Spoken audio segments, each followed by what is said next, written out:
भात कापणी झाली आणि लगेच प्रश्न पडतो, राईस मिलवर भात कुठे न्यायचा?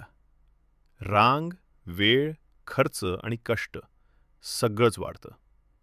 आता हे सगळं थांबवा, कारण आता राईस मिल तुमच्या घरातच येणार आहे. किसान क्राफ्ट मिनी राईस मिल फक्त काव्या कृषी सेवा केंद्र, कसाल येथे उपलब्ध. आता भाताचा तांदूळ स्वतः करा, घरच्या घरी. बाहेर जाण्याचा त्रास नाही, जादा खर्च नाही. स्वच्छ, शुद्ध आणि ताजा तांदूळ तुमच्याच हातात. 2.5 HP मोटरवर चालणारी, 220 व्होल्टवर काम करणारी ही मशीन तासाला 60 ते 80 किलो तांदूळ तयार करण्याची क्षमता.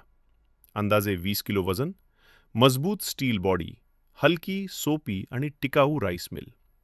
लहान मशीन, मोठा फायदा. शेतकऱ्यांसाठी आणि घरगुती वापरासाठी एकदम योग्य. आणि खास गोष्ट म्हणजे ही मिनी राईस मिल छोट्या व्यवसायासाठी सुद्धा योग्य आहे. गावातच लोकांचा भात लावून तांदूळ करून देण्याचं काम सुरू करा. स्वतःचा छोटा व्यवसाय उभा करा आणि नियमित उत्पन्न मिळवा. अधिक माहितीसाठी खाली दिलेल्या नंबरवर संपर्क करा.